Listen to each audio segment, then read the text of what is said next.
შრომის ბაზარზე უნარებთან დაკავშირებული მოთხოვნების შეფასებისთვის ამ ეტაპზე ყველაზე ახალი კვლევა, რომელიც გვაქვს, ეს შრომის ბაზრის საინფორმაციო სისტემაში ატვირთული და 2025 წლით დათარიღებული კვლევაა, სახელწოდებით უნარებზე საწარმოთა მოთხოვნის კვლევა 2025.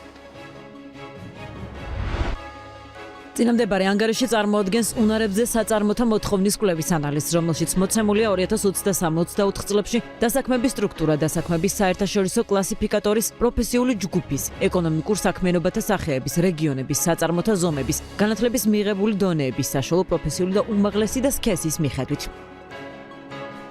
იმისათვის, რომ ეკონომიკურ საქმიანობათა კლასიფიკატორით განსაზღვრული სექციების დონეზე მიღებული კვლევის შედეგების ცდომილება არ აღემატებოდეს 1.79%, ხოლო მთლიანად ქვეყნის მასშტაბით გამოკვლევის ცდომილება არ აღემატებოდეს 0.53% და ამასთან კვლევის შედეგების გაციფრულების შემთხვევაში უზრუნველყოფილი იყოს კვლევის შედეგების არანაკლებ 90%-იანი სანდოობა, ქვეყნის მასშტაბით ინტერვიუს განსახორციელებლად შეირჩა 10,100 საწარმო. აღნიშნული საწარმოები შერჩეული იქნა საქსტატში არსებული ბიზნეს რეგისტრიდან. გარდა ამისა, 1100 საწარმოდან შერჩეული იქნა როგორც სარეზერვო საწარმოები, რათა უზრუნველყოფილი ყოფილიყო ზუსტად 10,100 საწარმოსგან ინფორმაციის შეგროვება, კვლევის ფარგლებში მსხვილი 599 საწარმო და საშუალო ზომის საწარმოები 2186 საწარმო გამოიკითხა სრული მოცვით, ხოლო მცირე ზომის საწარმოები 7325 საწარმო შეირჩა შემთხვევითი სტრატიფიცირებული შერჩევით.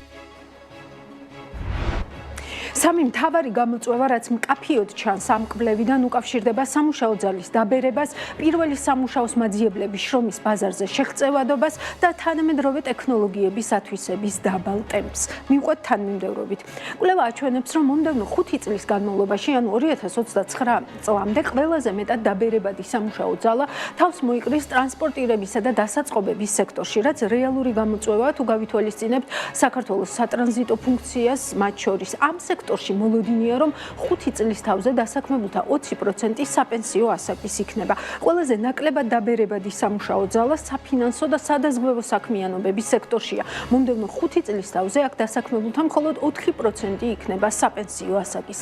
კონკრეტული პროფესიების მიხედვით თუ ჩავშლით სურათს, გამოვა, რომ დანადგარებისა და მოწყობილობების ოპერატორები და ამ წყობების 15% მომდევნო 5 წელიწადში საპენსიო ასაკის იქნება. ეს დაბერების ყველაზე მაღალი ხვედრითი წილია. ყველაზე დაბალი მაჩვენებელი 6%-ია და ოფისის დამხმარე პერსონალს და მომსახურებისა და გაყიდვების სფეროებში დასაქმებულ პირებს მოიცავს. სრულ სურათს ახლა თქვენ ხედავთ ჩვენს გრაფიკაზეც. რაც შეეხება პირველი სამუშაოს ძიებას, აქ ასეთი სურათია. კითხვაზე ბოლო 12 თვის განმავლობაში დაუქირავებია თუ არა თქვენს საწარმოს პირველი სამუშაოს მაძიებლები, საწარმოთა 95% პასუხობს, რომ არა. დარჩენილი 5%-ის შემთხვევაში, რაც 2490 საწარმოა 48699 საპირისპიროდ, ვის პასუხიც უარია. ყველაზე მეტი პირველი სამუშაოს მაძიებელი დასაქმდა საფინანსო და სადაზღვევო საქმიანობების, ვაჭრობის და ინფორმაცია კომუნიკაციების სექტორებში.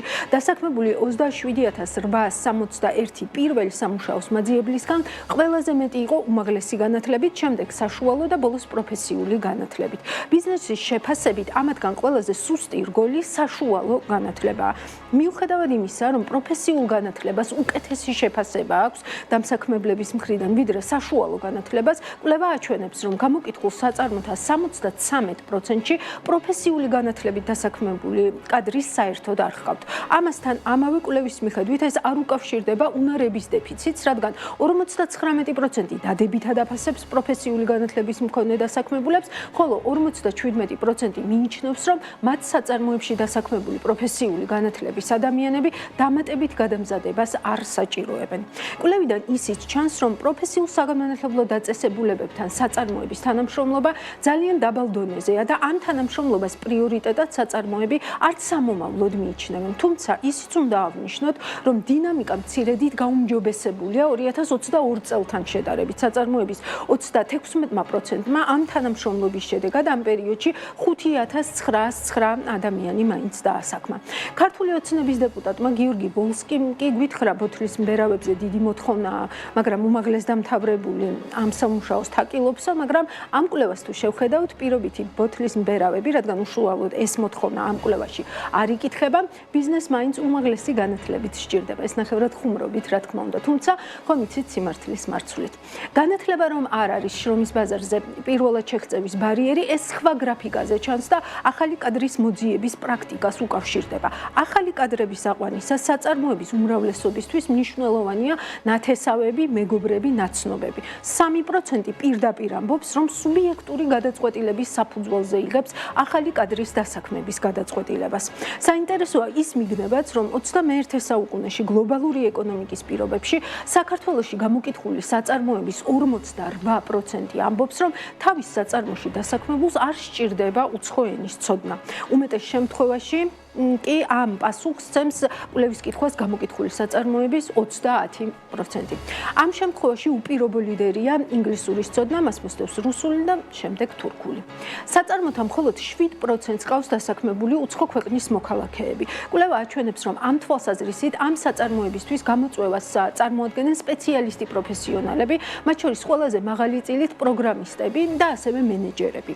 უცხო ქვეყნის მოქალაქეების დასაქმების ძირითად მიზეზად კვლევა აიდენტიფიცირებს იმას, რომ საწარმოს ყავს უცხოელი დამფუძნებელი ან მენეჯმენტი, ბაზარზე საჭირო კვალიფიკაციისა და პროფესიული უნარების დეფიციტი ადგილობრივ მუშახელში მხოლოდ მესამე ადგილზეა და გამოკითხული საწარმოების მხოლოდ 7% ამახვილებს ამ გამოწვევაზე ამ კონტექსტში ყურადღებას, რაც ალბათ დაფიქრებად ღირს, განსაკუთრებით 1 მარტიდან ასამოქმედებელ შეზღუდვებთან მიმართებით, რაც უცხოელების დასაქმებას მნიშვნელოვნად გაართულებს.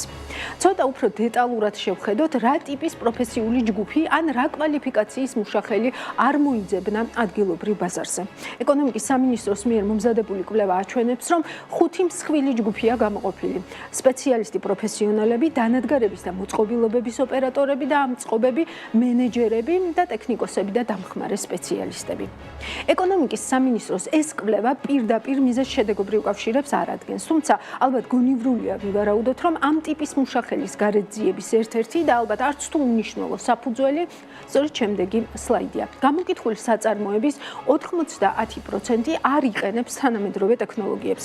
ის 10%, რომელიც იყენებს და მათი რაოდენობა 5300-ია, მათ მოთხოვნას ძირითადად აფორმირებს საკომუნიკაციო ტექნოლოგიები. შემდეგ მოდის ინფორმაციული ტექნოლოგიები, გაცილებით ნაკლები საშუალო 3-ჯერ და მეტჯერ ნაკლები წილითაა წარმოდგენილი სუფთა ტექნოლოგიები, რობოტიკა და ავტომატიზაცია და განახლებადი ენერგია და მდგრადობა. უფრო კონკრეტულ ჩაშლას ხედავთ ახლა თქვენ გრაფიკაზე თითოეული ამ მიმართულების შესაბამისად, მაგალითად, ინფორმაციულ ტექნოლოგიებში ლიდერია ხელოვნური ინტელექტი, სუფთა ტექნოლოგიებში ნარჩენების მართვა და გადამუშავება, რობოტიკასა და ავტომატიზაციაში ავტონომიური მანქანები, განახლებადი ენერგიისა და მდგრადობის მიმართულებით ყველაზე მეტად ათვისებულია მზის ენერგია. როგორც ამ გრაფიკაზე ვხედავთ, საწარმოების 97% არც მომავალში გეგმავს ინვესტიციებს თანამედროვე ტექნოლოგიებში. ამასთან გამოკითხული საწარმოების უმრავლესობის მოლოდინია, რომ თანამედროვე ტექნოლოგიებში ინვესტიციების გავლენა პროფესიულ ჯგუფებზე მოთხოვნის თვალსაზრისით პრაქტიკულად ნულოვანი იქნება. როცა ეკონომიკის სამინისტრო ბიზნესს ეკითხება, სად უნდა იყოს პრიორიტეტული სახელმწიფოსთვის ინვესტიციების ჩადება, ძალიან კაფიო პასუხს იღებს. საწარმოების უმრავლესობა სახელმწიფოს მხრიდან ინვესტიციების განხორციელების კვლევ პრიორიტეტულ მიმართულებად პროფესიულ განათლებას ასახელებს 53%. მეოთხედი 26% პრიორიტეტულ მიმართულებად მიიჩნევს უმაღლეს განათლებას, 13% საშუალო განათლებას, ხოლო 18% საერთოდ არ აქვს პასუხი. ამ ფონზე პირადად ჩემთვის ანალიტიკას ავტორისთვის კიდევ უფრო ბუნდოვანი ხდება პროფესიული უნარების სააგენტოს, როგორც ცალკე ერთეულის გაუქმების გადაწყვეტილება და საბოლოოდ დაგეგმილ რეფორმაში პროფესიული უნარების უმაღლესი განათლების რეფორმის ეროვნულ კონცეფციაში მოაზრება. მინდა შეგახსენოთ, რა კითხვები ჰქონდათ განათლების პროფესიონალებს ოთხშაბათს ამავე სტუდიაში უმაღლესი განათლებისა და შრომის ბაზრის მოთხოვნებთან დაკავშირებით. განათლების ინტერესიდან გამომდინარე, თავად კონცეფციას მიზანი არ აქვს. საერთოდ არის შესაძლებელი ინდუსტრიის, დასაქმების ბაზრის და აკადემიური სივრცის კავშირის ინფრასტრუქტურა. ხო, ის რო ვთქვათ, ჩავატარეთ ცალკე კვლევა დასაქმების ბაზართან და მე ეს მივეცით უნივერსიტეტებს, ეს არის ძალიან მოძველებული წინა საუკუნის მიდგომა. სინამდვილეში აი ეს უნდა იყოს სტრატეგია, რომ ერთობლივი ჯგუფები იქმნებოდეს აკადემიურ სივრცესა და დასაქმების ბაზარს შორის, რომ სხვადასხვა მიმართულებებით ერთობლივად განიხილებოდეს მომავლისთვის რა არის საჭირო.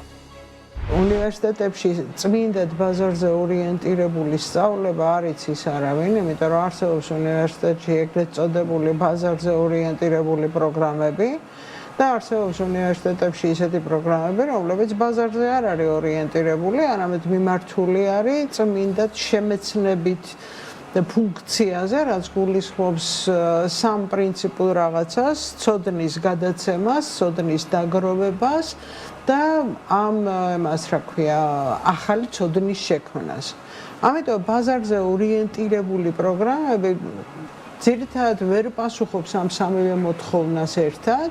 ეს არის უფრო არსებული ცოდნის გადატანა რეალურ გარემოში, მაგრამ ბაზარი არ განსაკუთრებით მაშინ, როდესაც ჩვენი ბიზნესი არ მუშაობს იგივე პრინციპით, როგორც მუშაობს დიდი ბრიტანეთი, რომელიც გულისხმობს, რომ თქვენ მოხვედით უნივერსიტეტიდან და მე აქ გახვედრებთ გადამზადების კურსებს, სადაც თქვენი აკადემიური ცოდნა ჩემს კონკრეტულ ორგანიზაციაში რა პრაქტიკული გამოყენებით მჭირდება, მე ამას გასწავლით, ხო? და შესაბამისად უმაღლეს განათლებაში დიდ ბრიტანეთში სადაც 2.7% არის იმისი რა ქვია, მთლიანი შიდა პროდუქტი, აქედან 1% ეკუთვნის სახელმწიფოს, ხოლო 1.7% ძდებს ბიზნესი და უფრო მეტიც უმაღლესი განათლება მიბმული არის ეგრეთ წოდებული ეკონომიკის სამინისტროსთან, ზუსტად ამის გამო, რომ ასჭირდება ესეთი ტრანსფორმაცია. მე მინდა გამოვეხმაურო იმას, რა ქვია, ბატონი ვოლსკის შედარებას ვენეციაში, როდესაც მოხვდი, პირველი ერთადერთი რაც ვიცოდი, რომ მურანოზე, კუნძულ მურანოზე უნდა წავშულიყავ და უნდა მენახო ბოთლებს როგორ ბერავდნენ, ხო? ნუ შემიძლია გითხრათ, რომ ესეთი კლასი მე არ მინახავს და უფრო მეტიც ასეთი ტრადიციული, ასე ვთქვათ, ოჯახში გადაცემა და იმას, რასაც კერძო მეწარმეობას ეძახიან, მე ესეთი ინფრასტრუქტურა თან ესეთი რთული საქმის არ მინახავს.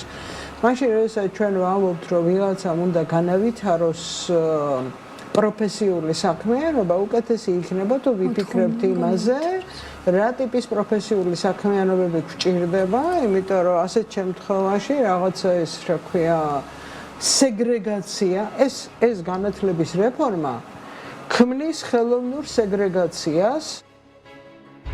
ჩემი აზრით, პირველ რიგში უნდა შევთანხმდეთ რა არის უმაღლესი განათლების მთავარი მიზნები. ხო? ამაზე არ შევთანხმებულ ვართ.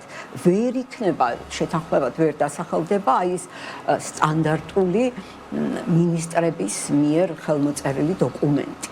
და ამის მიხედვით უნდა განსაზღვროთ, ამისთვის ყველა ღია, ყველა უმაღლეს სასწავლებელი რა არის მთავარი ჩვენთვის კვლევაში, ქვეყნისთვის და რეგიონისთვის უმნიშვნელოვანესი კვლევები, ხო? უნდა გადავრჩეთ.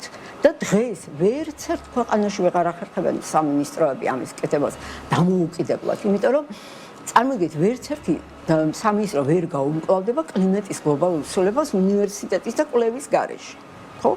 ვერ გაუკლავდება ასევე ჩვენი ქვეყანა, თქვათ, შავი ზღვის დაბინძურებას კვლევის გარეშე და ერთადერთი თერქეჭელაა იმ ზღვაში ჩაშვებული, რომლითაც ჩვენ ინფორმაციას ვიღებთ და რას შვებით ახლა? ამას არ ვეკითხებით იმ მეცნიერებს, ისე გადავანაწილებთ სხვა უნივერსიტეტებში. ქეთიმ სწორად აღნიშნა, რომ კონცეფციის მართვა არ აქვს მიზანი. ხო? არ აქვს, იქ არ წერია რა არის მიზანი.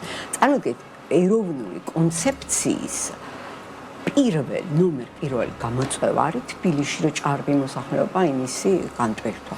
რა შუაშია ეს უმაღლესი განათლების მიზანთან აი ვინმე ამიხსნას. ეს არის არა უმაღლესი განათლების გამოწვევა და მიზანი, არამედ წლების განმავლობაში სხვადასხვა მთავრობის მიერ წარმოებული კორუფციული და სრულად აი ნეპოტიზმზე დამყარებული პოლიტიკის შედეგი და არა უმაღლესი განათლების გამოწვევა.